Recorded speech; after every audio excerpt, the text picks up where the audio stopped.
نحمدہ ونصلی ونسلم علی حبیبہ الکریم اما بعد فاعوذ باللہ من الشیطان الرجیم بسم اللہ الرحمن الرحیم لقد کان لکم فی رسول اللہ اسوۃ الحسنہ صدق اللہ و مولانا العظیم و صدق رسولہ النبی الامین الکریم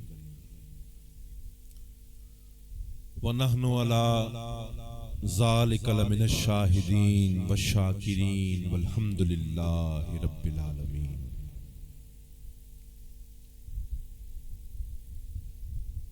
صورت گرے ازل نے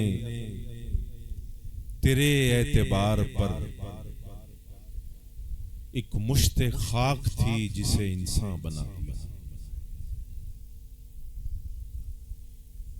معزز دوستوں، بزرگوں،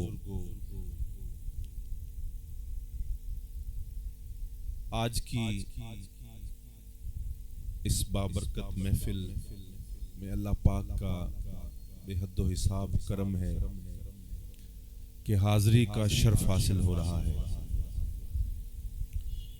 اور اس کے ساتھ ساتھ یہ عرس پاک بھی ہے۔ ہمارے بہت ہی پیارے ہر دل عزیز شخصیت محترم حاجی صدیق غوری صاحب رحمۃ اللہ علیہ،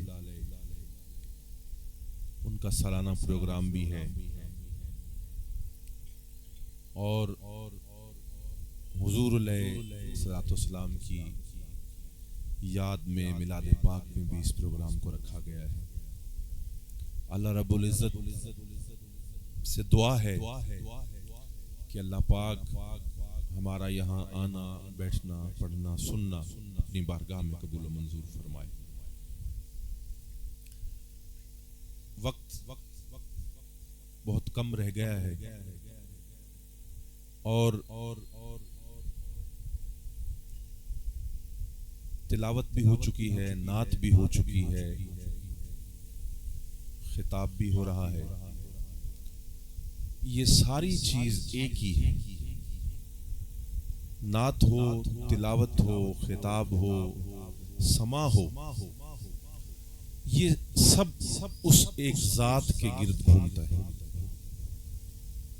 کیوں کہ کوئی تیرے غم میں اسیر ہے، کوئی تیرے در کا فقیر ہے، کوئی تیرے غم میں اسیر ہے، کوئی تیرے در کا فقیر ہے، ہیں سبھی تجھی کو پکارتے، کوئی سوز میں کوئی ساز۔ یہ پکار ساری اسی ذات کی ہے۔ کوئی نعت میں کر رہا ہے، کوئی تلاوت میں کر رہا ہے، کوئی خطاب میں کر رہا ہے، کوئی سما میں کر رہا ہے۔ اور جو ضروری بات ہے وہ میں عرض کروں کہ وقت کا جو تعین ہم کرتے ہیں، اس کے لیے ایک بات فارسی میں کہی جاتی ہے کہ اگر در خانہ کسست یک حرف بسست،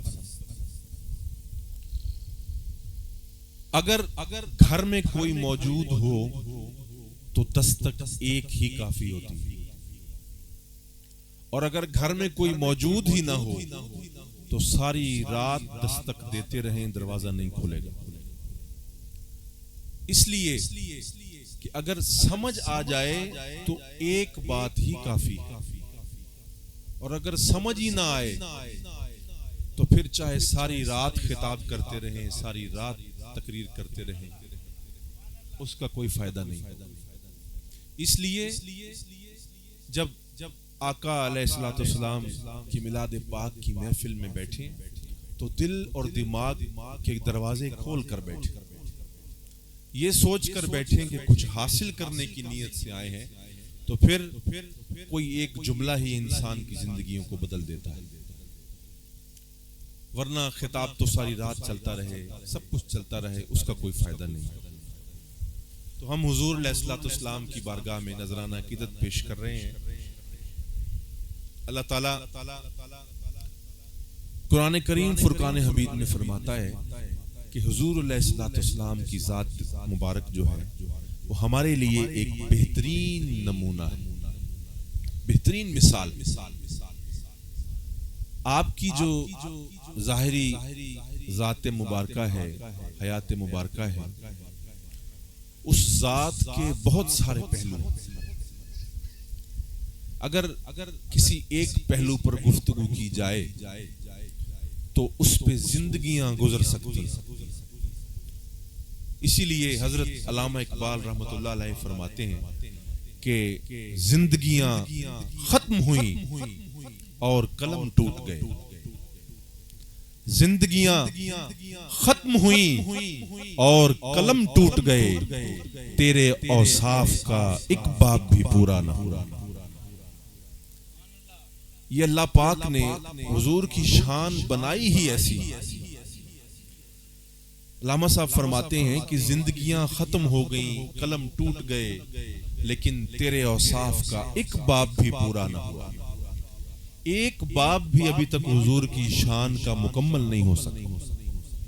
یہ میرے آقا کی شان کا مقام ہے، لیکن ایک طریقہ ایسا ہے جس سے حضور کی شان مکمل ہو سکتی ہے۔ اب وہ کیا طریقہ ہے؟ وہ طریقہ یہ ہے کہ کہنے کو نعت سرور عالی وقار کی، کہنے کو نعت سرور عالی وقار کی، منہ میں زبان چاہیے پروردگار۔ اللہ تعالیٰ چاہے تو اس شان کو مکمل کر سکتا ہے، انسان کے بس کی بات نہیں۔ آپ غور کیجئے کہ اتنی صدیاں گزر جانے کے بعد اتنے لوگ لکھ لکھ کے اپنی زندگیاں ختم کر گئے، جو خطابات کرنے والے تھے لوگ، تقاریر کرنے والی اتنی بڑی بڑی ہستیاں ساری زندگی حضور کی شان بیان کرتی رہی۔ آج بھی روز کوئی نئی بات حضور کی شان کے حوالے سے سامنے آتی ہے۔ یہ ایسی شان ہے۔ اور آپ کے اخلاق حسنہ کے بارے میں اگر بات کریں تو ایک صحابی حضرت بی بی عائشہ صدیقہ رضی اللہ تعالیٰ عنہ کی بارگاہ میں حاضر ہوا اور عرض کیا کہ مجھے حضور کے اخلاق حسنہ فرمائیے کہ آپ کے اخلاق کیسے تھے۔ تو بی بی عائشہ صدیقہ رضی اللہ تعالیٰ عنہ فرماتی ہیں کہ کیا آپ نے قرآن کریم فرقان حمید نہیں پڑھا؟ انہوں نے فرمایا جی بالکل پڑھا ہے۔ تو بی بی صاحبہ فرماتی ہیں کہ جو 30 پاروں کا قرآن کریم فرقان حمید ہے، جو قرآن کریم فرقان حمید جو 30 سپاروں کا قرآن پاک ہے، یہ سارے کا سارا میرے حضور کے اخلاق ہے۔ آپ غور کیجئے کہ جن کے اخلاق کا معیار یہ ہے کہ جن کو اللہ پاک اپنے قرآن کریم جو ہے وہ حضور کے اخلاق بتاتا ہے، ان کی شان کا عالم کیا ہو۔ یہ میرے آقا کی شان کا مقام اور مرتبہ یہ ہے کہ آپ کے جو اخلاق ہیں وہ اس طرح کے اخلاق ہیں۔ تو میں عرض کر رہا تھا کہ آپ کی جو شان کے پہلو ہیں اس میں جو سخاوت ہے اس پر نظر ڈالی کہ آپ اتنے بڑے سخی ہیں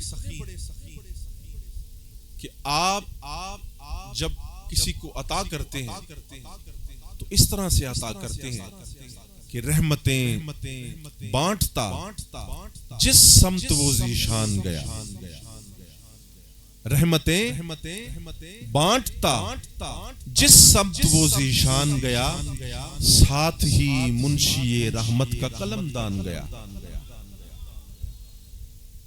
یعنی آپ جس طرف رحمت بانٹنے جاتے ہیں تو آپ کو انتظار نہیں کرنا پڑتا، بس آپ حکم دیتے ہیں اور عطا ہو جاتا۔ حاتم طائی کے بارے میں آپ نے سنا ہوگا، بہت بڑا سخی تھا، تاریخ میں اس کا بہت بڑا نام ہے کہ وہ جب عطا کرتا تھا تو اس طرح عطا کرتا تھا کہ جو سائل آتا تھا اس کی جھولی بھر جاتی۔ اس کی اپنی مثال یہ ہے، میں اس کی سخاوت کا آپ کو معیار بتانے لگا۔ ایک بادشاہ کو خبر ملی کہ حاتم طائی کے پاس ایک بڑا منفرد گھوڑا ہے، بہت ہی عالی شان گھوڑا ہے، بہت قیمتی گھوڑا ہے۔ تو اس بادشاہ نے یہ خیال کیا کہ آج اس کی سخاوت کا ذرا تھوڑا سا جائزہ لیتے ہیں اور دیکھتے ہیں کہ کتنا بڑا سخی ہے۔ اپنا وفد بھیجا اس کی طرف، وہ لوگ رات کے وقت پہنچے، قافلہ بہت بڑا تھا، حاتم طائی ان کی خدمت میں مصروف ہو گیا۔ آپ لوگوں کی توجہ ہے میری طرف؟ تھوڑا ذوق شوق کے ساتھ بیٹھیے ذرا۔ تو کافی بڑا قافلہ گیا، حاتم طائی ساری رات ان کی خدمت میں مصروف رہا، انتظامات کرنے میں بڑے مسائل پیش آئے، لیکن اس نے دل و جان سے خدمت کی۔ صبح جب اٹھے تو ان کے ذہن میں وہ پیغام تھا جو وہ لے کر آئے تھے کہ ہم وہ گھوڑا حاصل کرنا چاہتے ہیں، گھوڑا لینے آئے ہیں بادشاہ کے حکم پر۔ تو حاتم طائی سے انہوں نے درخواست کی کہ ہم آپ سے اس گھوڑے کے متعلق بات چیت کرنے آئے ہیں، تو سنا ہے کہ بہت ہی کمال گھوڑا ہے، بڑا قیمتی ہے، اور اس کے لیے تو تمام ملکوں کے بادشاہ جو ہیں وہ انتظار کر رہے ہیں، تو کیا ہم اسے دیکھ سکتے ہیں؟ تو حاتم طائی نے جواب دیا کہ میں انتہائی معذرت چاہتا ہوں کہ وہ اب اس دنیا میں نہیں رہا، کیونکہ جب آپ رات دیر میں تشریف لائے تو میرے پاس لنگر میں پیش کرنے کے لیے کچھ نہیں تھا، تو اسی گھوڑے کو ہم نے ذبح کیا اور آپ کی خدمت میں پیش کیا۔ تو ان لوگوں کے اوسان خطا ہو گئے کہ جس گھوڑے کے لیے ساری دنیا میں ہلچل تھی اور بڑا قیمتی گھوڑا تھا، اس بادشاہ نے وہ ہماری ضیافت میں پیش کر دیا، تو اس کی سخاوت کا کیا عالم ہوگا۔ بڑے حیران ہوئے۔ تو میں اس حاتم طائی کی بات آپ کو سنا رہا۔ اس کے دربار کا ایک اصول تھا کہ اس کے دربان کے 7 دروازے تھے۔ جب سائل ایک دروازے پر آتا، خیرات لیتا، پھر دوسرے پر جاتا، پھر تیسرے پر جاتا، پھر چوتھے پر جاتا، حتیٰ کہ 7 دروازوں سے وہ خیرات لیتا اور اپنے گھر جاتا۔ یہ منظر دیکھ کر لوگ بڑی دور دور سے آتے، ایسا بھی کوئی بادشاہ ہے جو 7 دروازوں سے دیتا ہے؟ لیکن جب اس منظر کو ایک عاشق نے دیکھا، اس عاشق نے جب یہ منظر دیکھا اور حضور کی شان کو دیکھا، تو اس نے کہا کہ یہ جو عاشق ہوتے ہیں نا، ان کی سوچ کا معیار کچھ اور ہوتا ہے، اور جو عقل والے ہوتے ہیں ان کی سوچ کا معیار کچھ اور ہوتا ہے۔ وہ ایک شعر ہے کہ عقل والوں کے مقدر میں کہاں جوش جنوں، کیونکہ وہ لمیٹڈ سوچ ہوتی ہے نا، ایک عقل سے باہر نہیں جا سکتی بات، لیکن عاشق کے لیے کوئی بیریئرز نہیں ہوتے۔ تو وہ کہتے ہیں کہ عقل والوں کے مقدر میں کہاں جوش جنوں، عشق والے ہیں جو ہر چیز لٹا دیتے۔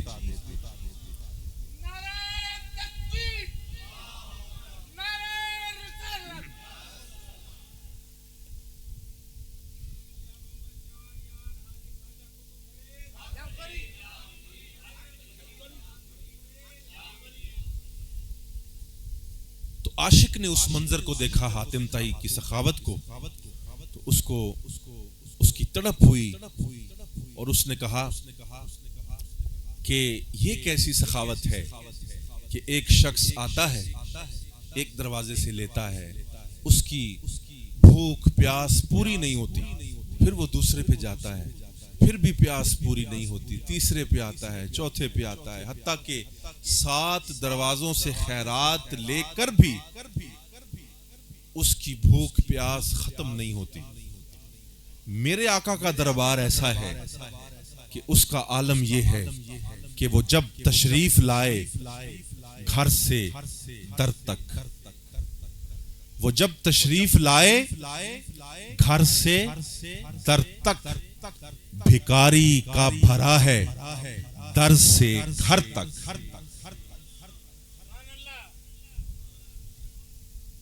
وہ ایک ہی دروازہ ہے، جب کوئی جاتا ہے تو اس کے دروازے سے لے کر گھر تک بھر جاتا ہے۔ تو یہ میرے آقا کی سخاوت کا معیار ہے۔ آپ کے اخلاق کا معیار دیکھیے، آپ کے درگزر کرنے کا معیار دیکھیے، معافی کا جو طریقہ کار آپ نے فرمایا کہ گالی کا جواب گالی سے نہیں دینا، گالی کا جواب محبت سے دینا ہے، دعا سے دینا ہے۔ اسی لیے حضرت حفیظ طائب علیہ رحمت کی نعت کا ایک شعر ہے، اگر آپ کا ذوق اجازت دے تو میں وہ شعر آپ کو خدمت میں پیش کروں۔ وہ فرماتے ہیں کہ گالیاں سن کے دیں دے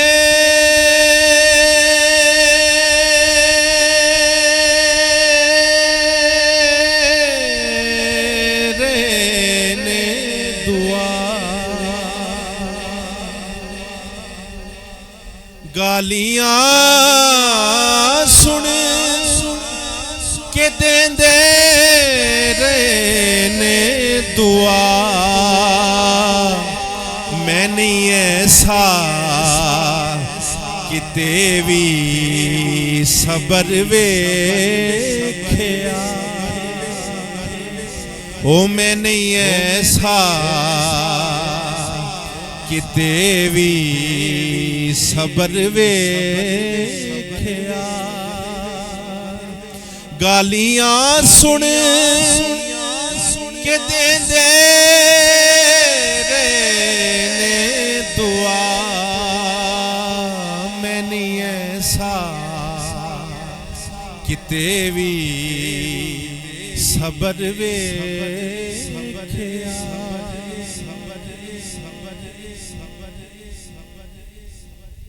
تو گالی کا جواب دعا کے ساتھ دینا، ایسا صبر کہیں دیکھنے کو نہیں ملتا۔ یہی طریقہ کار ہمارے صوفیاء کرام بزرگان دین کا عمل یہی رہا۔ ایک چھوٹا سا واقعہ اسی بات پر عرض کرتا ہوں۔ ایک بزرگ گھوڑے پر سوار ہے، نماز کا وقت ہو گیا، نماز کے لیے اندر چلے گئے، گھوڑے کو کھڑا کیا، سامنے بڑے اچھے کھیت، خوبصورت فصلیں تھیں۔ جب گھوڑے نے یہ منظر دیکھا تو اس نے چھلانگ لگا دی فصلوں میں اور ساری فصل تباہ کر دی۔ جب وہ بزرگ نماز پڑھ کر باہر تشریف لائے تو جو فصلوں کا مالک تھا، زمین کا مالک تھا، وہ بڑے غصے میں وہاں آ گیا اور آ کر بہت برا بھلا ان بزرگوں سے کہا، اتنا برا بھلا کہا کہ شاید کوئی اور برداشت نہ کر سکتا۔ ظاہر ہے اس کا نقصان ہوا، اس کی فصل تباہ ہو گئی۔ تو وہ جو بزرگ کھڑے تھے وہ ان کو دیکھتے جا رہے تھے۔ جب انہوں نے اپنا غصہ نکال لیا تو ان بزرگوں نے ان کو قریب کیا اور اپنے گلے سے لگا کر سارا فیض عطا کر دیا۔ جو سات خادم تھے وہ بڑے حیران ہوئے کہ سرکار یہ کیا عمل تھا؟ ایک شخص آپ کو گالی دے رہا ہے، برا بھلا کہہ رہا ہے، اور آپ نے کیا کیا؟ اسے گلے لگا کر اپنا سب کچھ عطا کر دیا۔ یہ منظر کیا تھا؟ تو انہوں نے بڑا خوبصورت جواب دیا۔ وہ فرماتے ہیں کہ جو کچھ ہوں کنہا ہوں میں کوڈے دیتے جو میں کنہا میں ہوں جو میرے پاس تھا میں تو وہی دے سکتا تھا، جو اس کے پاس تھا اس نے مجھے دے دیا۔ تو آپ غور کیجئے کہ یہ محبت کا جو مقام ہے یہ ہمیں حضور علیہ الصلوۃ والسلام کی زندگی سے ملتا ہے کہ گالی کا جواب گالی سے نہیں محبت سے دینا۔ اس ایسی ہزاروں مثالیں بری پڑی ہیں، لیکن اگر ایک ہی مثال سے سمجھ آ جائے بات تو اور بات کرنے کا کوئی فائدہ نہیں، مقصد صرف پیغام پہنچانا ہے۔ اور یہ جو طریقہ کار ہے نا جی، اس پر میرے جد امجد حضرت خواجہ محمد یار فریدی رحمۃ اللہ علیہ، آپ کا ایک چھوٹا سا واقعہ ہے کہ آپ اپنے پیر بھائیوں میں بیٹھے ہیں، اچانک کچھ کتے لڑتے ہوئے آ جاتے ہیں، شور شرابہ کرتے ہیں، تو پیر بھائی اٹھتے ہیں اور ان کو بھگا دیتے ہیں وہاں سے۔ اب جو بات ہے اس پر غور کیجئے، حضور فرماتے ہیں کہ آپ کو پتا ہے کہ یہ کتے یہاں کیوں آئے تھے؟ انہوں نے فرمایا کہ حضور کتوں کے آنے کی تو کوئی وجہ نہیں ہوتی، تو آپ فرمائیے۔ انہوں نے فرمایا کہ یہ واز کرنے آئے تھے۔ لوگ بڑے حیران ہوئے کہ کتے واز کرنے نصیحت کرنے آئے تھے۔ آپ نے فرمایا یہ پیغام دینے آئے تھے کہ یہ جو لڑنے کا کام ہے یہ ہمارا ہے،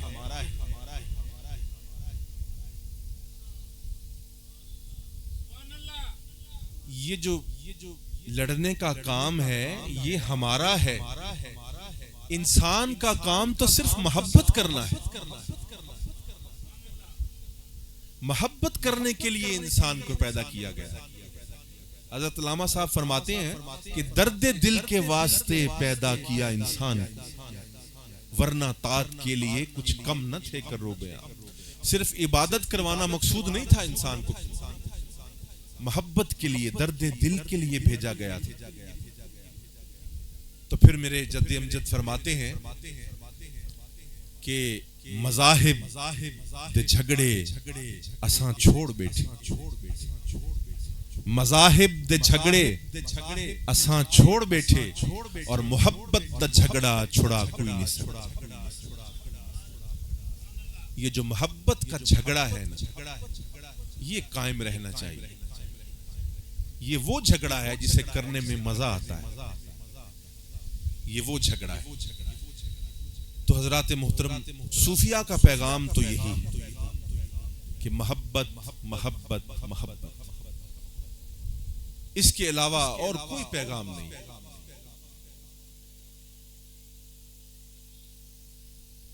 تو میری گزارشات یہ تھی کہ حضور کی جو شان ہے اس پر اگر آپ غور کریں تو آپ کو سوائے محبت کے جو طریقہ کار آپ نے اپنایا لوگوں کو اپنا بنانے کا، وہ یہ محبت ہی تھی۔ آپ محبت اتنی دیا کرتے تھے کہ جو دور سے آتا تھا، حضرت عمر فاروق رضی اللہ تعالیٰ عنہ کا واقعہ آپ سب بہتر جانتے ہیں کہ وہ تلوار لے کر معاذ اللہ حضور کو ختم کرنے کے ارادے سے آئے تھے۔ تو جب آئے اور حضور کو دیکھا تو پھر کیا ہوا؟ پھر پلٹ کر نگاہ نہیں آئی، تم پہ قربان ہو گئی ہو۔ وہ جو نگاہ حضور کے چہرہ انور پر گئی نا، اور حضرت عمر فاروق کو تو حضور علیہ الصلوۃ والسلام نے دعا کر کے مانگا تھا، اللہ سے دعا کی تھی۔ یہ جو حفیظ طائب صاحب کی نعت کا میں نے آپ کو شعر سنایا، اسی کا جو مطلع ہے وہ اسی دعا پر لکھا گیا ہے کہ حضور کی دعا اللہ پاک نے کیسے سنی۔ وہ فرماتے ہیں ہاں مصطفیٰ دی دعا دا اثر ویکھیا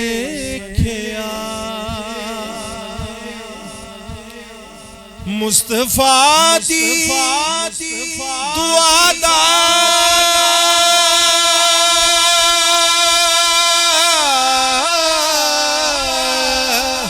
اثر ویکھیا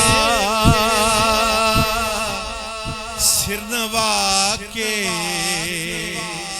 کھلوتا عمر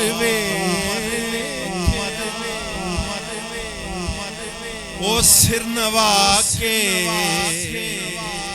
کھلوتا عمر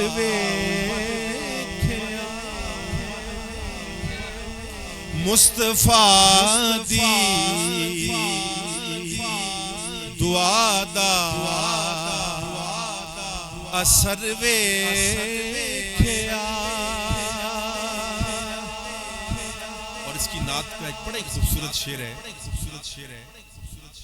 کعبہ ویوں پاسے نو مڑ جاندا ہے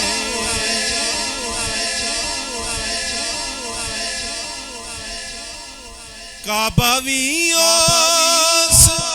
پاسے نو مڑ جاندا ہے کملی والے نے یارو جدر ویکھیا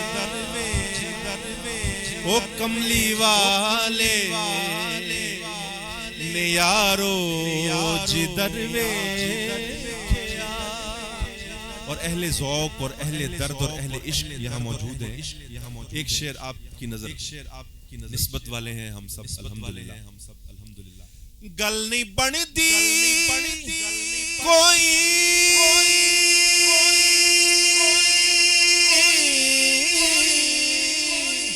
او دی رحمت بنا گل نہیں بندی کوئی او دی رحمت بنا او کیڑا کیڑا جتن میں نہ کروے او کیڑا کیڑا جتن میں نہ کروے سر نوا کے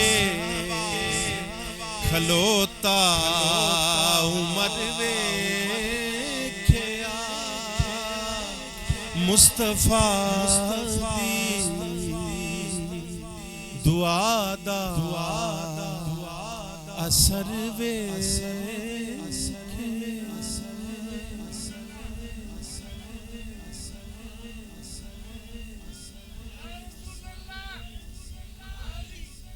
حضرات محترم جتنا وقت مجھے عطا کیا گیا تھا اس وقت کو ہم مکمل کر چکے ہیں میں آخر میں صرف یہ بات کہوں گا کہ اللہ پاک ہمیں جو نسبت عطا کی ہے اس نسبت پہ اللہ پاک مضبوطی کے ساتھ قائم اور دائم رکھے جو شیخ کی نسبت ہمیں عطا ہوئی ہے اللہ پاک اس نسبت کو مزید محبتوں کے ساتھ جوڑے رکھے یہ الہی تابابد آستانے یار رہے یہ آسرا ہے غریبوں کا برقرار رہے یہی ایک آسرا ہے ہمارے پاس اس نسبت کا اللہ پاک ہم سب کو اپنے شیخ کریم کے فیوز و برکات سے نوازے میری دعا ہے اللہ پاک سے کہ اللہ پاک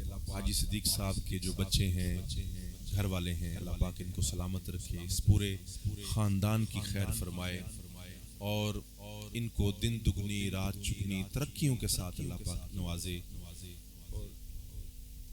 اللہ پاک ان کی نسبت اپنے آستانے سے اپنے شیخ کریم سے ہمیشہ قائم اور دائم رکھے بڑی محبت کرتے ہیں سلسلے کی خدمت کرتے ہیں اللہ پاک ان کی خدمت کو اپنی بارگاہ میں قبول و منظور فرمائے اور ہمیں بار بار آپ کے ساتھ ملنے جلنے اور محبتیں بانٹنے کا ہمیشہ یوں ہی موقع ملتا رہے.